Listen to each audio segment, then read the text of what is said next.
Ba-da-bum-bum. Ba-da-bum-bum-bum. That was the best sound I've ever heard. Like having not That had tunes it in my head. forever, it was terrible. Like it was terrible until that moment on Thursday night, and I was like, "It's the best thing that's ever happened to me in my life." And then I realized it's 5 hours long. I was like, make it stop. Make it stop. It was so long. Yeah, it was long, but it went smoothly. Surprisingly, I was expecting some hiccups, something to go wrong, except for him. He said like 2020 instead of like 2021 for like the Vegas Yeah. whatever. Yeah. That sounded.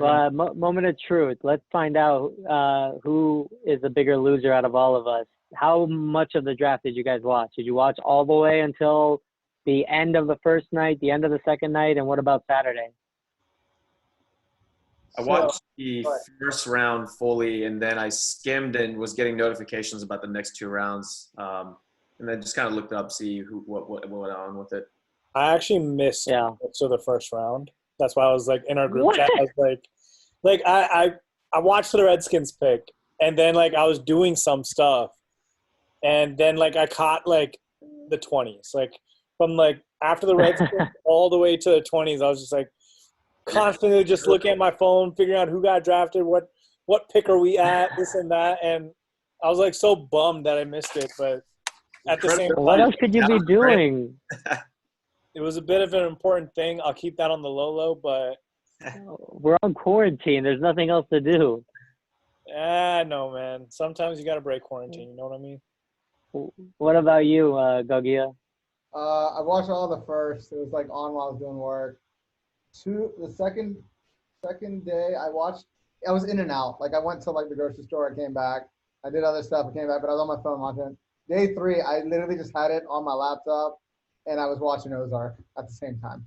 Because like on day 3, you're just like, this is so like I don't know who this guy from Southeast Illinois Community College. But there were some guys that fell to day 3 that I really wanted, and we didn't get them, but like I really wanted them. Agreed. I agree. All right. Day 2 was more exciting than it usually is because talent fell. No, I agree. There was a lot of people that were like in the 5th and 6th. So I'm like, how are you still here? Like, what did I miss? Did something get busted for drugs in the middle of this while I was getting groceries? What the fuck happened? Right. We're gonna do winners, losers, surprises, steals, all that stuff. You know the normal stuff that everyone does when it's draft time. So we're gonna jump in with winners. Winners of the draft. I guess it can be players too. There's a player that's a winner, but pretty much probably a team that's the winner. So, Arash, the one on a audio lag, I want you to go first. Well, I'm going to probably go into too much detail. So actually go with someone else. Probably Pete's going to say the Cowboys, who are big winners. But let someone else go first, and I'll get to some of these winners that maybe not readily apparent to be huge winners. Okay, hold on. Then I'm not going to let Pete go first because I want JK to say the Cowboys because I like payoffs. So, JK, tell us why the Cowboys are big winners, unfortunately. So I'm going with the Cowboys because, like they're my least favorite team. And they're like just huge winners because they're top 2 players that they got. Both CeeDee Lamb. Number one, CeeDee Lamb had no business going at 17. Like, absolutely no business. I feel like the Raiders completely fucked up everything. Like, they should have gone with CeeDee Lamb over Henry Ruggs. Like, no offense to Ruggs. He's an amazing player, amazing athlete. CeeDee Lamb is better. And the fact that because of the fact that they let him drop from there to where he went, Cowboys got like a huge steal. Can you imagine that offense? Cooper one side. You got CeeDee Lamb on the other side. You got your running down the middle and stuff. You got like, who are you going to stop? Michael Gallup is the killer too. Like, there's too many options in that offense. And that was, like, one of the reasons why I was, like, so pissed that the Redskins didn't take a defensive back. Because, like, how are you supposed to guard all these guys? You can't. There's going to be one person open at all times. And then, of course, like, Trayvon Diggs, like, I wanted the Redskins to get him bad. Obviously, there was no chance that we were going to get him. He was going to go way before us. Yeah. But even the fact that he fell to them in the second round, like, where he fell in the second round, was just kind of amazing to me. Like, I personally felt like he's a much higher pick than where he went. After viewing some, like, analysis, like, Like when they played LSU and you had like Thaddeus Moss like kind of burning him at some points. Yeah. As a corner, you're going to get burned eventually. Like I think people read it way too much. I mean, corners are the most scrutinized position there is. Exactly. But you're like, because if you get burned, it's a touchdown. But like all the times you don't get even thrown at, you don't get talked about, right? And that's a good thing. But the big thing. Go ahead. Go ahead. So the big thing that I kind of saw from like Diggs is look at his brother, Stephon Diggs. Like Stephon went much lower than where he is, and now he's considered like a superstar within the league. And Trayvon has been guarding him. He's been working with him. Like he knows what he's doing. He knows how to cover an NFL corner wide receiver. So I think that the Cowboys got to steal with both of them. And personally, I feel like Trayvon Diggs is going to show up a lot more this season than you think that he's going to show up. That was my main. Like it's most they got a couple late round picks as well that like the edge rusher Bradley and their center Tyler. I don't know how to say his last name. Guys. Yeah. No, like, that was a steal. That was their center is a steal. Position of need, and they didn't have to reach to get it. Like that's what you hope for your team to get a position of need. He ends up being the best player available too, and fits perfectly. Like that's what you want out of the draft. Personally, I just feel like they had an amazing draft. They got 2 studs, and they got a lot of depth players. And even some of those depth players may crack the starting lineup. So I don't think that – for me, personally, the Cowboys had the best draft. All right, Rosh, what were you going to say? For one, I'll definitely agree. They got 2 stud corners, actually. The corner that they picked up out of Tulsa in the 3rd round, Reggie Robinson, yeah. Great steal. And their center is much needed because Travis Frederick obviously retired due to his health concerns. But with a Wisconsin center that's coming in, that guy's a 4-year vet. Like, he's going to be a plug-and-play guy. But, yeah, Cowboys are smart. When we get to talking about our losers, the reason the Cowboys were the winners is because they took the best player available, regardless of need, right? They're stacked at wide receiver, like we said, and they still took Lamb. And that's what you should do, right? Take the best player available. Don't draft based on need, which some teams did. And when we get to losers, we'll talk about them. But Trayvon Diggs didn't get burned by Thaddeus Moss, right? The one play that I'm remembering is that one tiptoe in the end zone. But if you actually go back and look at that, Diggs is right there on him. And it took Moss an incredible, actual physical act to even catch that ball. Like, he went out of bounds, somehow came back in. That's and my view on it as well. That's my view on it. Your view is exactly how I'm seeing. It's just like I've seen like out there, like some people had like criticism over that specific play. And I'm just like, how? Right. Like, that's just good defense, better offense. That's what it was. Yeah. 100%. Yeah. It was an amazing catch by Moss. But like Diggs is a better prospect than Stephon, his older brother, right? Diggs went to Alabama, whereas Stephon went to Maryland, right? And so that's why he's getting drafted better. And he's a great prospect. And Cowboys got a steal in this draft. Pete, resident Cowboys fan. How, from a scale of 9 to 10, how happy are you? 11. Yeah, that's fair. The only part I'm not happy about is anytime we have to talk about the Redskins, you guys make me talk. And anytime we have great news to talk about the Cowboys, you'd steal all my thunder. So my top Well, who's your big winner? Obviously. I mean, wait, hold on. Let the guy talk about the Cowboys. I mean, he's killing us and we don't let him talk about it. I mean, air it out, man.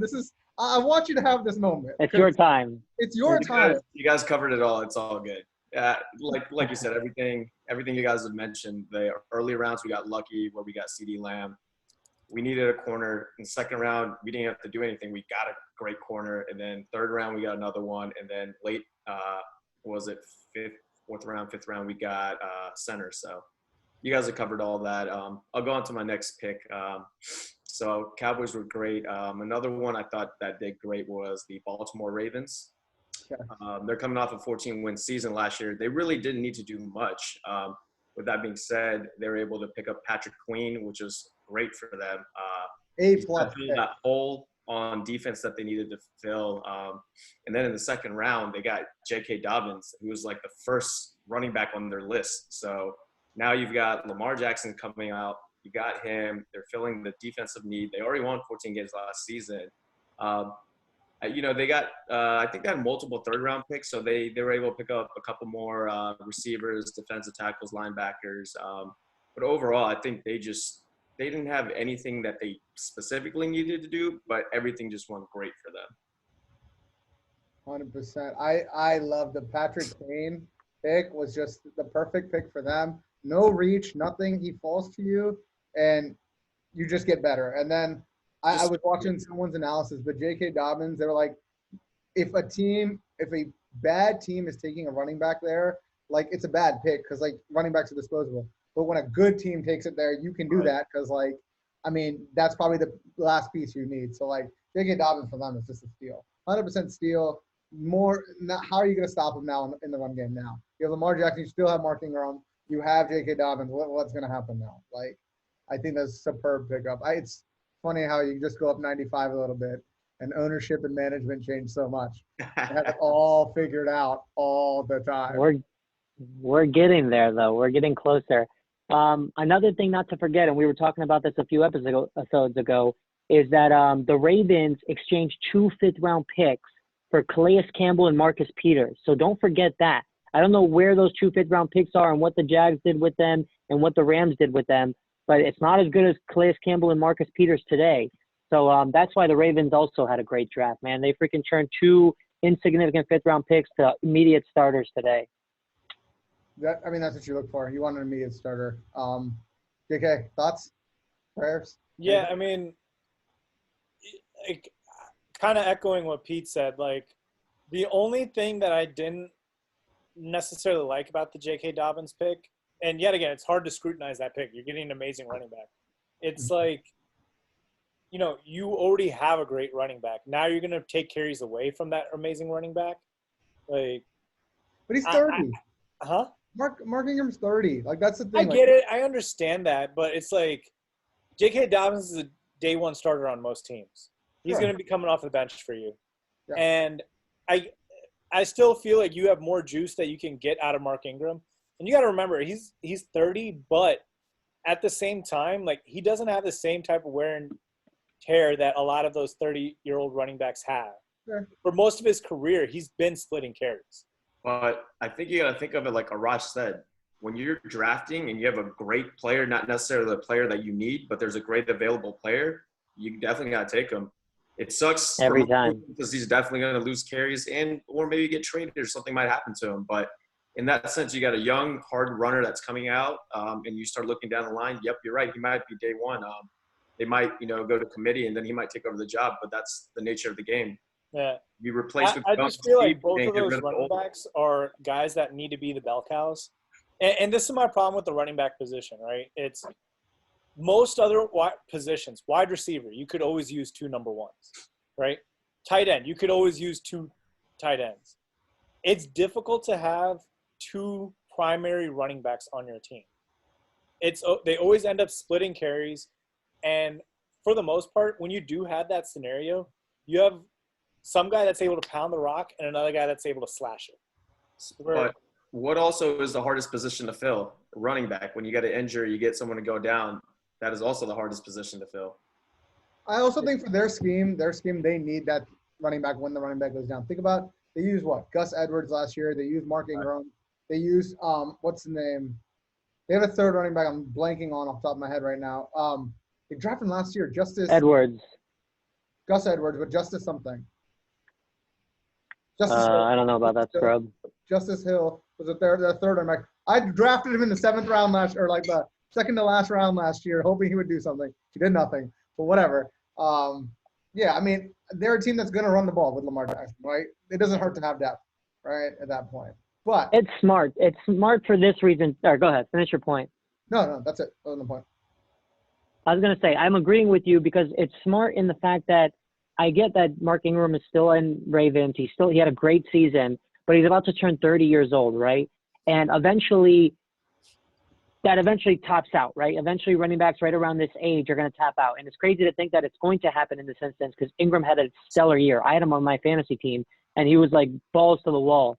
But the smart teams always anticipate when that drop-off will happen. They don't wait for it to happen because once it happens, you're already stuck in the middle of your season, and you got to wait till the next year to get that young talent.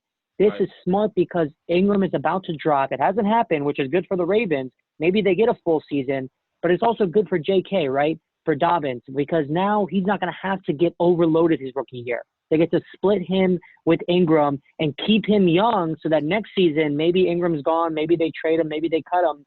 But now they have their running back who has experience playing with Ingram all year, and he's fresh legs. He's not exhausted from an intensive rookie season. Yeah. Go. I totally understand the pick. It's just I have a different type of draft philosophy. Whereas for me, within the first 2 rounds, I'm looking for a starter and a starter. Unless I'm a team that's trying to rebuild, right? If you're trying to rebuild, you build for the future always. When you're on the – if you're trying to win a Super Bowl, there are 22 spots that someone can be better, right? That's just my philosophy of it. You use those first 2 picks to get a day 1 starter with the first round and mid-season starter with the second round at the very least. And especially if – So you draft based on need then? You're saying you draft based on need for the first 2 rounds? Because that's what it sounds like. It's need slash, right? I generally take running back out of the equation. No, I get it. What JK's trying to say is at some point when you're so close, you don't have as many if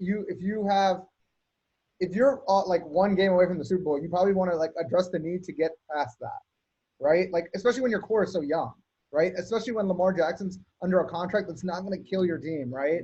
You take advantage of that situation at that moment.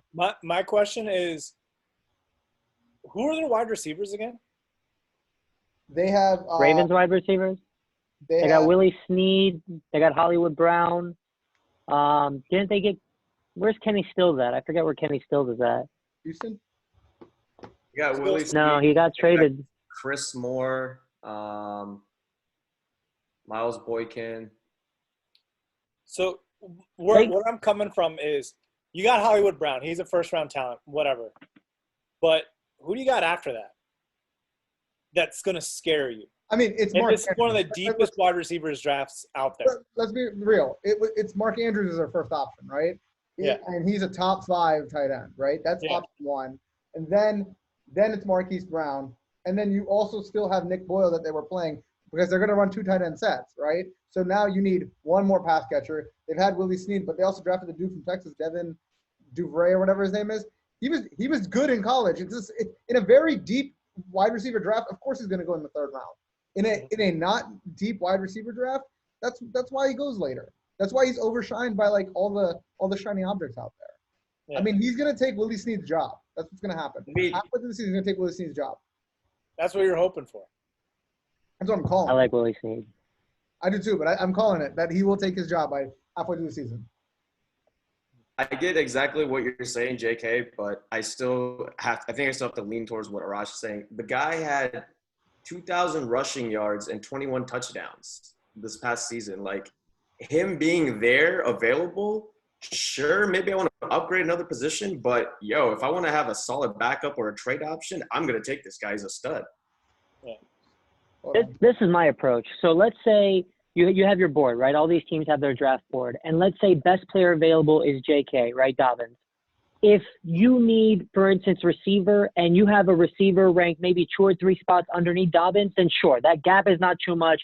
Fill the receiver need. But if your next best player available that fills a need is 20 spots down, let's say the next receiver's that here, one I this is a do mistake. Agree with you there. I do agree. Yeah, with you. You got to take the best player. But sure, if it's 2 or 3 in this range, then fill the need because the difference, the delta is not that much. But obviously in their board, however they rank them with their scouts, he must have been clearly by far best player. And they have a lot of needs. It's not like they have the perfect roster. Receiver's not the only gaping hole that they might have. Yeah, and he's just one of those highly used, versatile running backs where he had over 300 attempts last year. He had 300 attempts for 2,000 yards at Ohio State. That's some big boy running, And for him to still be healthy and everything, I mean, at that given point in time, they're we do have a great guy come out the year, but 1 injury is all it takes, and we could be screwed. Yep. Yeah, sorry, go ahead. I didn't say anything. I just said yeah. I was going to say, this is gonna go beyond the point, but go back and watch Clemson, Ohio State highlights in the playoffs. In the biggest stage, Dobbins killed it, dude. Like this guy, look at his thighs. He's got Saquon thighs. He just in the biggest spotlight, he came to perform, and like Pete just said, his career stats. He's been performing his whole career there in Ohio State, but his last game as a collegiate athlete, he came out and went balls off. So he's gonna be a huge premier back for Baltimore. Yeah, for sure. I mean, Baltimore does it right a lot, and part of it is Rosh, also. did we ever get your winner? Huh? Did we ever get a Rosh's winner? We haven't done me or Rosh yet. So Rosh, go ahead. I'll go after Gogia. You go first. Okay, I'm gonna go kind of off to the side. I think the Indianapolis Colts, not having a first pick, did a great job. Mm-hmm. Their first pick was Buckner, right? That's who it was. It was Forrest Buckner, and that's a hell of a first round pick, right? Then you get Michael Pittman to help Phillip Rivers. Then you get Jonathan Taylor because you're running. Marlon Mack is just is an average running back. Then you get Julian Blackmon, who's a do-it-all safety. And then you get Jacob Eason. So when Phillip Rivers leave, you have your quarterback that can learn off of Rivers. I mean, that's a hell of a day 1 and 2 and beginning 3. Past that, I don't know the rest of the guys that they got like that.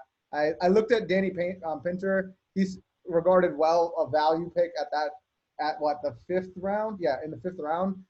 Get an offensive line in the 5th round, groom him to be your starter. I mean, that always helps. But 5 straight good picks, I mean, it's hard to argue with it, I think. Not even good picks. They're like great quality picks. So Pittman, like a large 6'4" receiver who he got like 1,300 yards this past season, over 100 catches, which is like phenomenal. And then Jonathan Taylor is the only player in the NCAA history to run 6,000 yards in 3 seasons in a 3-year span. And then obviously you got Jacob Eason, who's a large 6'6" quarterback. Like those don't come around too often, but once you're 6'6", that gives you a huge advantage over the line. So that was my other pick, Colts. I mean, that's solid. 100%. The other thing I was also going to say, Desmond Patton, I forgot. From Washington State. He's a big dude too. And they need wide receiver because T.Y. Hilton can't play a full season. That's how I know from fantasy. That screwed me in the league. Yeah, whenever you're able to get a quarterback who I think before this weekend, people were like whispering he may be a first-round pick. The Patriots may want him, and you're able to get him in the 4th round. Like that's huge. And they don't have any future quarterback in their building right now that could be the possible future. Obviously, they don't have enough trust in Jacoby. That's why they brought in Phillip Rivers, and Phillip Rivers is only there for his one last hurrah. So the fact that you get to develop Jacob Eason is huge for them, and that's what Tony Ballard does, right? The GM for the Colts is a G when it comes to drafting. They got Darius Leonard, the linebacker, a couple years ago. He's a stud. Their offensive line is unbelievable, and so they know how to draft. 100%. I'm surprised they went after the running back that they drafted. Why? I think running back was like kind of like where I was saying with the Ravens. I felt like it's not a need for them. Whereas with the Colts, it is an actual need. Like, yeah, you got Marlon Mack, whatever, but like, I don't see Marlon Mack as a complete bell cow. I think he's like the bell cow that they have, not the bell cow that they need. He also can't stay healthy, right? Like Naheem Hines is always playing because Marlon Mack can't stay on the field, right? So it's a great way to lose your job, to not do it. Yeah. Right. But yeah, that was my pick. Rosh, you've pushed us all off. I'm very intrigued to hear who your winner is. Don't say the Redskins. Thankfully, no, definitely not the Redskins. Unfortunately, not the Redskins. There were a few options that I was going in between. You guys knocked out a couple of them, thankfully. So let me go with the one that's the biggest winner out of the remaining ones, and that's the Cardinals, dude. They lucked out. From last year having the number 1 overall pick, they made the right decision, which was easy. And in this year, the draft kind of fell to them, and they did the smart thing of taking the best player available. I don't think they were expecting Isaiah Simmons to be there at number 8, the hybrid linebacker safety, but he's perfect. He's the perfect fit for that team because they needed that position, and he's a perfect fit for that division, right? Because what does that guy provide? He provides that ability to be able to be in coverage and protect the line. And look at the tight ends in that division, right? You got George Kittle in San Francisco. You got Tyler Higbee and Gerald Everett in the LA Rams. And then you got Greg Olsen, Will Dissly in Seattle. Like, these are tight ends that can run. These are tight ends that are athletes. And you need a guy to be able to run with these guys, to tackle these guys. Isaiah Simmons is a great fit. And I don't think they were expecting to get him. They have a huge need at left tackle that they were trying to fill. And they foregone Jedrick Willis, who was there, Tristan Wirfs, Mekhi Becton. All those guys were there available, but they were smart and they didn't go on need. They drafted best player available. And then the second round, they came and somehow were lucky enough that Josh Jones was still available. And they grabbed third round. That's right. The 72nd pick, dude. That's the guy that I was hoping the Redskins would draft. That pick is better than the Isaiah Simmons pick value-wise. That dude shouldn't have been there. Yeah, it's huge value. Huge value. So the draft kind of fell to them. They got lucky with that third pick, but they gave themselves that opportunity to get lucky by being smart with their first pick and grabbing the guy that was available. And then what ties the bow on this entire thing is that with their second pick, which they didn't have, the reason they didn't have it is because they got DeAndre Hopkins from the Texans. Yeah. And so your first three picks, you got a stud defender, you got your number one wide receiver now, and you still filled your left tackle need. And it all was possible because Bill O'Brien's an idiot in Houston, but it's also possible because you drafted based on best player available, even though you had a glaring hole at left tackle to begin the entire draft. So Cardinals are huge winners. They were already prolific on offense. You added DeAndre Hopkins, and now they fill in that defensive hole and a lineman hole. 100%. Pete, JK, thoughts? No, I mean, I agree. Like, the thing that I like the way that Arash puts things into perspective is the players that we're trading for, like, they have value. Just because they're not a rookie doesn't mean that they don't count towards the draft. And like when you say like, all right, yeah, I got DeAndre Hopkins for a second. Boom, like that's all you need. Like done. You won the draft right there. Like you have the best wide receiver in the game for a second round pick. How are you not a winner? Immediately you're done. Go retire after that. I mean, you got to win a Super Bowl still. You still got to win with that. Pete, what were you saying? It's huge, man.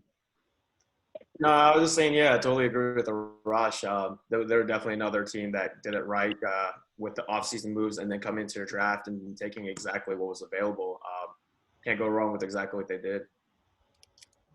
At the end of the day, like how Arash mentioned it is you don't just draft. I mean, you do want to draft based off what's best available, but you want to also see what moves did you do in the off season to set yourself up for the draft to tailor to what you need.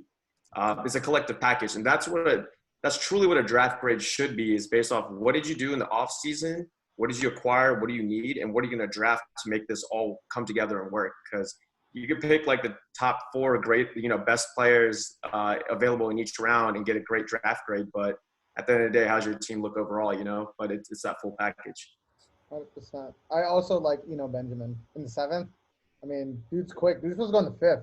I mean, you take him in the 7th. Like, even if you cut him, whatever. I mean, at right now, sitting here on paper, he's good. I mean, and you need that second running back right now. You got rid of David Johnson. You only have Kenyon Drake right now, right? Like, that's your main guy. I mean, is Bruce Ellington still on that team or whatever? Like, there's one guy that's always on the team. I haven't seen him in a while. He's probably still on it. Yeah. I mean, he always is randomly somewhere. So, 100% agree with it. Any honorable mentions? I have 2. Just want to mention very quickly. But rattle them. Okay. 49ers, they snuffed the Redskins and got an all-pro, not all-pro, a Pro Bowl left tackle for a 3rd and a 5th. So, snuffed us. Then I had the Jets. Their first 2 picks are solid picks, day 1 starters.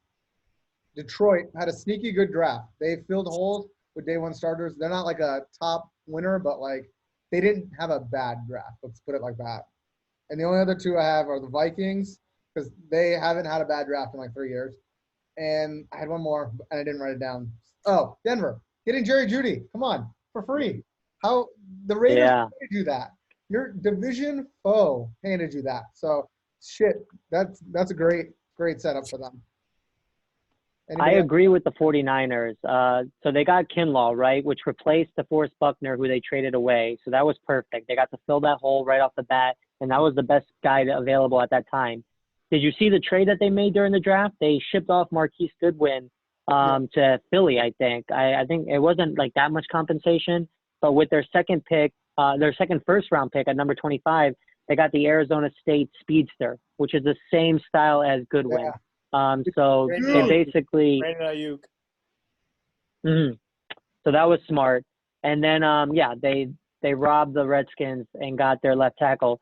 But something which was really like clever of them is that they told Joe Staley, who was their left tackle, Pro Bowl, All-Pro left tackle, not to announce his retirement, right? This whole time we didn't know he was going to retire until after the Trent Williams trade went through, and then he announced it, which is why is that smart?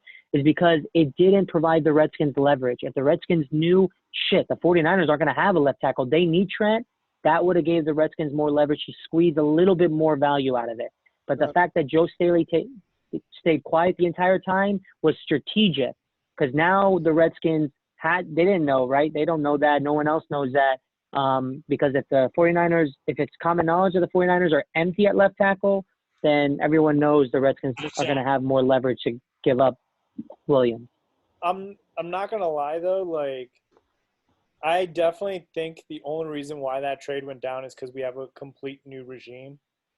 And if Bruce Allen was still in charge, that trade would have never happened due to the fact that the Redskins were stubborn as shit, and they would not want to give Shanahan anything. They would just be like, nope, you're not going to go to Shanahan. And they would have been spiteful towards Trent. They would have been spiteful towards Shanahan. I'm happy for Trent. Like, I don't like the fact that we had a better offer on the table from the Vikings, and they leaked out the fact that like he didn't want to re-sign them, so the Vikings pulled their offer. So we could have gotten something better, but at the end of the day, I'm just glad that the saga's over and that we can move on and Trent can move on.